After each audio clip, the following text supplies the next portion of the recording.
आज म ठिक्क 13 वर्ष भएँ नि। साथीहरूले मलाई शुभकामना र मायाको पोको पारेर पठाए नि। तर आमा म खुसी हुनु हो र? डर लाग्छ अब म पनि महिनावारीको घेरामा पर्छु कि गाउँ ज्यालो गर्ने घामबाट म पनि लुक्नु पर्छ कि। तिमीले बनाएको हिजोको आँपको अचार कति मिठो थियो। तर महिनावारी भएपछि त्यो बाटो म पनि भाग्नु पर्छ कि।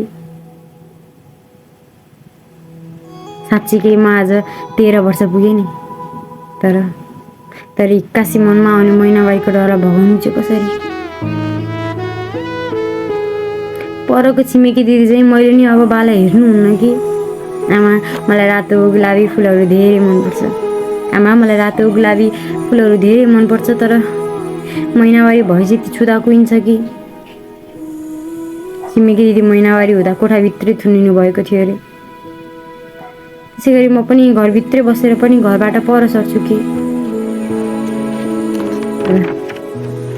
अब त म पनि ठुली हुन्छु होला है। पहिले बुटबाट टिपेको अम्बा भाइसँग लुकाउँथे, अब पसलबाट किनेको प्याडको लुकाउँछु कि खै। आमा म आज ठिक्क 13 वर्ष भएँ नि। म 7 दिन कोठाभित्र लुक्दा दाइले खोज्न आउला नि त मलाई। उसँग खेलेन भनेर भाइ रिसाइरहन्थ्यो। आमा सुन न, उसले दिदी खै भनेर सोध्यो भने सुन न है मलाई। हिजो अस्ति गाउँमा पूजा हुँदा चोखो कन्या केटी भनेर बोलाउँथे। अब त नछुनी हुन्छु म। सोधिदियो न रामु काकालाई एकचोटि, अब बोलाउन त पूजामा बस्न मलाई। तर भनिदियो है मेरो भाइलाई 7 दिनपछि दिदी फर्किन्छ भनेर। अलिकति लाज मानी, अलिकति डर बोकी, अलिकति छोरी भएछु भन्ने पिर भई फर्किन्छ।